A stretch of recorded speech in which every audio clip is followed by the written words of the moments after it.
Cell phones have become a necessity in our society. They keep us connected to information and to each other. But at what point does your dependence on technology turn into an addiction? Yeah, our next guest turned his phone addiction into a crusade for digital wellness. Now he's on a mission to help others conquer their tech addiction. Jack Winston is a co-founder of Be Present. It's the app. He joins us now to talk about kicking the habit. First of all, thank you for joining us. Thank you for having me. I really appreciate it. Yeah. All right. I can think of a few reasons why people are addicted to their phones. What have you found?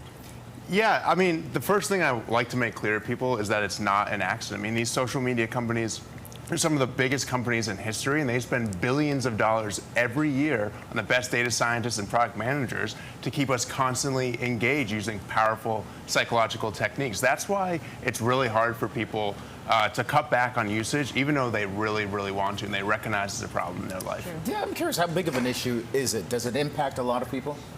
I think it's truly the defining problem of our generation. It impacts billions of people every single day and has massive widespread economic and health consequences. I mean, since 2010, my generation, the beginning of the mobile revolution, mental health disorders like anxiety and depression are up over 130%, largely contributed by social media addiction. Let's talk a little bit more about your personal experience. How did you know you were addicted? And let's say, how much screen time did you go from to where you are now? Yeah, I mean, so I am, a member of Gen Z. I grew up, I was the first to go through the massive psychological experiment that was social media. So I've always been addicted, but it's such a pervasive problem, such an in-your-face problem. I think a lot of people don't really know how big of an impact it is to them personally. And so for me, the big aha moment was when I actually lost my phone for a weekend, and it was the single most transformational experience of my life. I mean, my anxiety just melted away, my mental clarity increased, my productivity went up 10x, and my social connections deepened. And from that moment, I realized just how big of an impact it was. And after talking with all of my friends, I became convinced that it's the defining problem of our generation. So I went from over 7 hours per day to less than 2. Wow. I would have been panicked that entire weekend, by the way, Yeah. if I left my phone. And I was, but that was the wake-up call itself. Yeah, but it does impact your health and workplace productivity, doesn't it? Definitely. Like I mentioned, there's a lot of talk around the mental health implications, and those are massive, but there's also a productivity impact as well, especially for younger workers and remote workers. A recent survey came out saying that the average employee loses about 2 hours of productivity every day due to digital distractions, the vast majority of which are smartphones.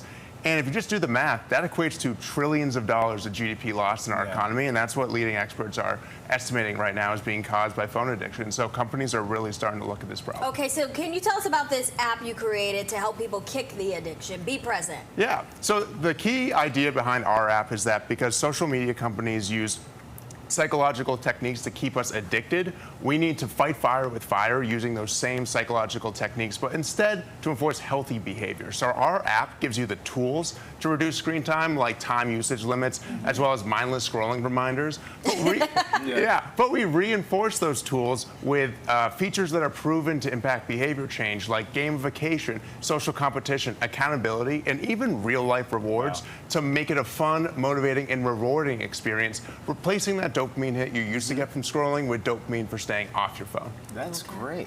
Thank you, Jack. Right. I really appreciate it. And if you have some spare time, the Knicks could use one that is as tall I'm as a Celtics fan. Go Celtics. I love New York, though. I love New York. I'm from Boston. Bye. I love this city, but thank you for having me. I appreciate it. Hang out there. All right, thank you. Yeah.